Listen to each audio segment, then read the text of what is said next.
요한계시록 3장 14절 이후의 본문은 라오디게아 교회를 향한 주님의 책망에 대한 말씀입니다. 7개 교회 가운데 이 라오디게아 교회는 특별하게 칭찬이 별로 없습니다. 거의 모든 내용이 책망에 해당되는 내용인데 이 라오디게아 교회의 문제는 왜 책망을 받게 됐냐 하면 미지근한 신앙 때문입니다. 그래서 오늘 이 미지근한 신앙이 과연 무엇인가, 그리고 책망하시는 아버지의 마음이 무엇인가를 오늘 말씀을 통해서 우리가 깨닫고 주님을 더 사랑할 수 있는 저 여러분 되시면 좋겠습니다. 7개 교회 가운데 왜 라오디게아 교회는 하나님이 더 많은 책망을 하셨을까? 라오디게아 교회가 행위가 별로 합당하지 않아서 기쁘지 않으시기 때문에, 사랑하지 않으시기 때문에 책망했을까? 저는 그렇게 생각하지 않습니다. 하나님께서 라오디게아 교회를 너무 사랑하시는 것이죠. 아버지가 자녀를 열어두고 있을 때 책망하는 자녀는 사랑하는 자녀입니다. 너무 사랑하기 때문에 책망하는데, 책망받는 자녀는 책망받을 것을 별로 기뻐하지 않습니다. 로마서에 보면 하나님이 구원하시는 자녀와 또 심판하는 자녀, 저주에 내버리는 자녀의 차이가 있다면 내버려 두는 것입니다. 그냥 내버려 두면 우리 육체의 소욕을 따라 우리가 하고 싶은 대로 살게 될 겁니다. 근데 하나님이 우리를 사랑하셔서 저희의 삶에 자꾸 하나님이 개입하시는 거예요. 그래서 하나님이 우리의 길을 막으실 때도 있고, 또 다른 바른 길로 인도하실 때 보면 하나님 우리의 길을 인도하실 때 어떻게 인도하시냐면 가려고 하던 길이 막히는 겁니다. 그럼 우리는 좌절하죠. 그리고 나는 여기서 더 이상 갈 힘이 없다고 느껴질 때, 그때 하나님 우리를 포기하지 않으시고 인도하시는 것입니다. 오늘도 라오디게아 교회를 향한 그 책망은 라오디게아 교회의 신앙이 미지근하다는 것이 무엇을 의미하는 것일까? 그들의 행위가 미지근하다는 것, 여러분 더운 물에 찬물 타면 미지근해집니다. 이것은 저도 오늘 지금 미지근한 물을 이렇게 떠와서 오늘 말씀 전할 때 목이 마르면 한 모금 마시려고 했는데, 여기서 미지근하다는 것은 단지 온도만을 얘기하는 게 아닙니다. 온도만을 얘기하는 것이 아닙니다.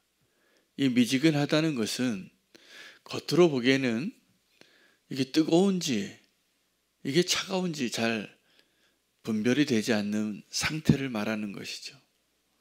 술에 물 타고 물에 술 탄 것 같은 것인 것이죠. 여러분, 하나님 앞에 우리는 죄인의 모습으로 서야 하고, 또 하나님 앞에 우리가 의인된 모습으로 하나님 주시는 은혜를 받아야 됩니다. 하나님을 만날 때 분명히 죄인인 것처럼 살아갈 때, 주님을 만날 때 그 은혜가 있습니다. 회개하는 게 분명해집니다. 또 하나님이 보시기에 칭찬하는 모습이 있어요. 뜨거운 신앙인 것이죠. 근데 미지근한 신앙은 무엇일까요? 하나님의 책망을 피하기 위한 노하우를 아는 모습이에요. 그냥 하나님이 이거 잘못된 것이다, 하지 말라, 이거 하라. 근데 그러한 것을 잘 알고 있기 때문에 그것을 피해가는 길을 아는 거예요. 그래서 지금 내가 신앙생활을 잘하는 것처럼 보여요. 근데 나의 믿음은 다 무너져 있고, 주님을 향한 사랑은 거의 찾아보기가 어렵고, 근데 나의 종교적인 행위는 계속 이어지는 것이죠. 여러분, 왜 종교인이 될까요? 왜 회칠한 무덤이 될까요? 왜 우리는 주님과의 그 친밀한 관계를 누리기보다는 그냥 형식적으로 신앙생활하고 거기서 만족하는 것을 선택할까요? 미지근한 신앙 때문입니다. 또 모르는 것도 아니에요. 신앙생활을 잘 해왔기 때문에, 오래 해왔기 때문에 익숙한 게 좋아지는 것이죠. 우리는 그냥 신앙생활이 익숙해지는 것이 더 좋아질 때가 많은데, 하나님은 그 모습을 원치 않으세요. 주님 앞에 정직하게 서기를 원하세요.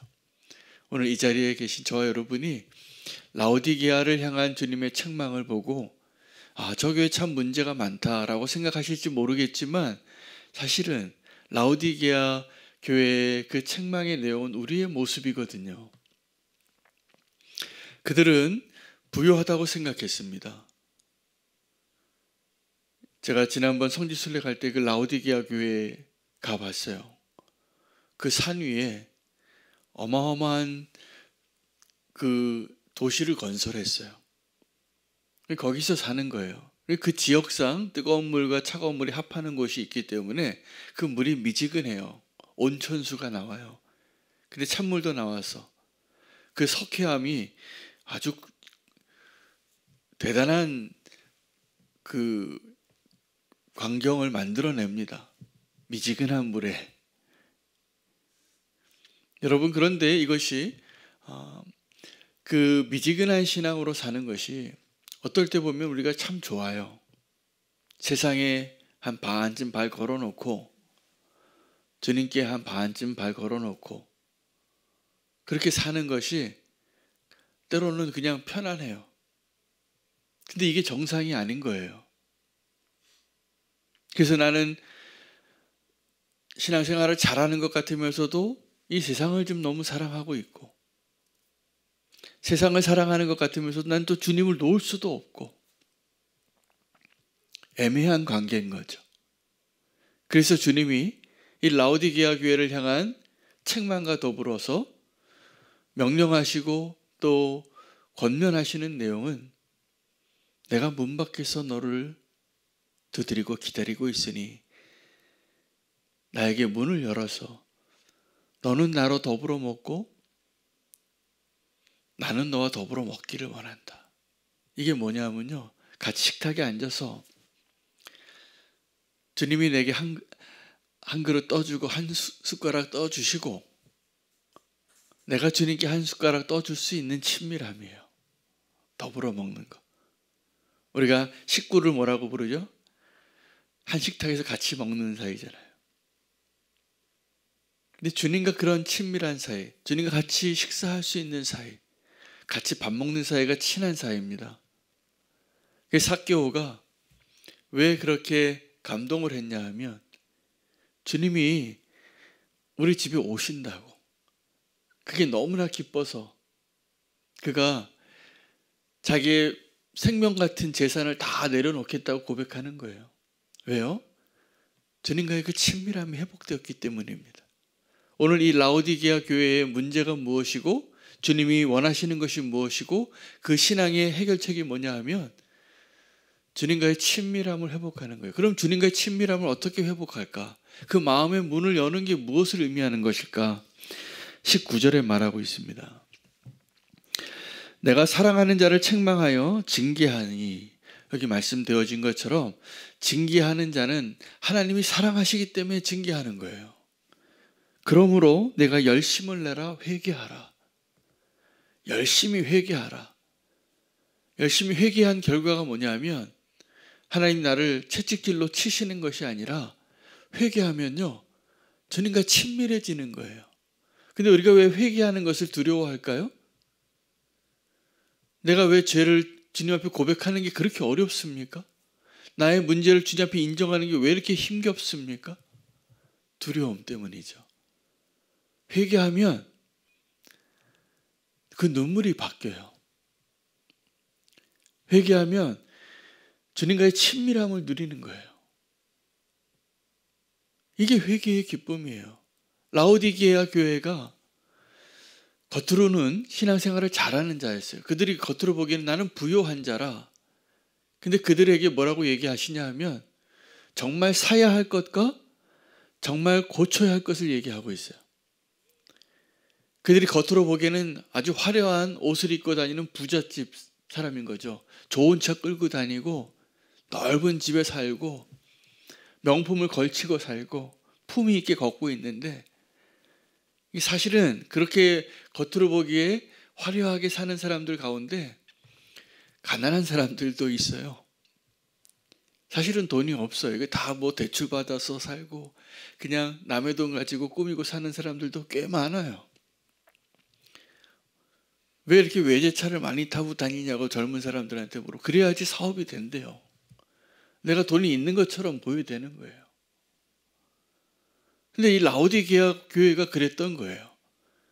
겉으로 보기에는 화려하고 부유한 자 같은데 이렇게 이야기합니다. 17절에 나는 부자라 부요하여 부족한 것이 없다 하나, 나는 부자기 때문에 부족한 것이 없다는 겁니다. 그런데 사실은 곤고한 자예요. 가련한 자고 가난한 자고 눈먼 거고 벌거벗은 것을 내가 알지 못하는도다. 가난한데 부잔처럼 가고 사는 게 참 힘든 겁니다. 근데 지금 라오디게아 교회가 그런 거예요. 자기 정말 영적인 빈곤함을 알지 못해. 이것은 단지 소유에 많고 적은 걸 가지고 비유한 것이 아니라 사실은 우리의 진정한 부요함은 나의 영적인 부요함에 있어요. 주님이 나와 함께 하셔야 우리가 만족하잖아요. 근데 주님이 나와 함께 하시지 않은데 그 만족감을 채우려고 자꾸 우리는 다른 것을 치장하기도 하고 소유하기도 하고 그것을 추구하기도 하는 거예요. 내 안에 예수 그리스도가 없으시다면 오늘 마음을 활짝 여시기를 바랍니다. 그 주님을 영접하시기를 바랍니다. 다시 한번. 그 주님과의 친밀함을 누려야 돼요. 그것을 알지 못하는 사람들에게 더 근본적인 주님이 이 라오디게아 교회 성도들에게 말씀하시는 것은 안약을 사서 좀 바르라는 거예요. 믿음의 눈을 여시라는 거예요. 여러분, 그 믿음의 눈을 열지 못하면 우리는 그냥 눈에 보이는 게 다인 것 같이 정말 믿고 삽니다. 근데 우리 손에 잡히고 내 눈에 보이는 것이 영원하지 않다는 것에 있어요. 다 꽃이 시들고 풀이 시드는 것처럼 잠시 있다 사라질 것들이 나를 만족하게 하고 나를 의지하게 한다면 여러분, 우리는 정말 이 눈 약을 좀 바르고 믿음의 눈이 열려야 돼요. 믿음의 눈이 열리면 정말 우리에게 소중한 것, 나에게 필요한 것이 무엇인가를 알게 될 겁니다. 라오디게아 교회가 겉으로 보기에는 별 문제가 없는 신앙을 가지고 있는 교회 같지만 하나님께서 이 라오디게아 교회를 사랑하셔서 책망하시는 거예요. 너의 정말 곤고함을 좀 보라고, 정말 그 빈곤함을 좀 보라고. 그래서 해답도 알려주시는 거예요. 열심히 회개하라는 겁니다. 열심히 회개하라. 그게 마음 문을 여는 거예요.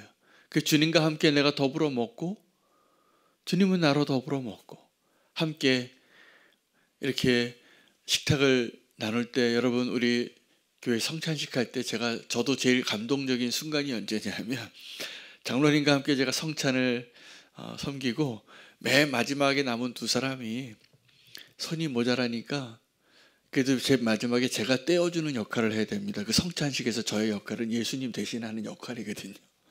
제가 떼어드려야 되는데 떼어드리면서 장로님께 이렇게 넣어드릴 때 장로님이 아기같이 입을 착 버리시는 거예요. 그래서 제가 이렇게 우리 존경하는 장로님께 이렇게 떡을 떼드릴 때 오늘 그 모습이 이 라오디게아 교회를 향한 주님의 초대예요. 윤호야, 해봐. 내가 한 숟갈 떼줄게. 그래서 주님이 떼주셔서 이렇게 먹고 마시는 사이가 되는 거. 그런 주님과의 친밀함이 회복되시기를 축복합니다. 라오디게아 교회는 그 친밀함 없이 오랫동안 익숙한 신앙생활을 해오던 교회였어요. 부유하다고 문제없다고 나는 괜찮은 그리스도인이라고 생각하고 살아오는 그 모습이 주님께서 못마땅하신 거예요. 너 그렇게 살다가는 내가 토해버릴 거야. 차든지 뜨겁든지 하라. 그건 전혀 문제가 되지 않습니다. 진짜 문제는 이 미지근한 신앙이에요. 주님이 그렇게 말씀하신 거예요. 뜨거워도 차가워도 괜찮다. 근데 우리는 자꾸 미지근한 신앙을 원하는 거죠. 적당한 신앙. 오늘 주님 앞에 오늘 라오디게아 교회를 향한 주님의 사랑을 좀 믿으시기 바랍니다. 사랑하니까 책망하신다고 이야기하고 계세요. 내가 사랑하는 자를 책망하여 징계하노니 그러므로 열심을 내라, 회개하라. 내가 문 밖에서 두드리노니. 이게 지금 주님의 열심이에요. 우리의 문을 두드리시는 주님. 윤호야, 내가 너와 좀 더 친밀해지고 싶다. 오늘 주님의 음성이 그렇게 들려지시기를 축복합니다. 오늘 하루 내가 주님과 더 친밀하게 살고 나의 미지근한 신앙을 주님 깨뜨려 주시고 보게 하시고 열심을 내게 해주십시오. 주님 문 두드리실 때 문을 활짝 열겠습니다. 내 안으로 들어오시기를 원합니다. 오늘 이것이 우리의 기도 제목이 되기를 원합니다. 주님과 친밀한 신앙으로 하루를 주님과 함께 동행하시기를 바라며 함께 기도하겠습니다. 주의 이름 부르고 오늘 말씀 붙잡고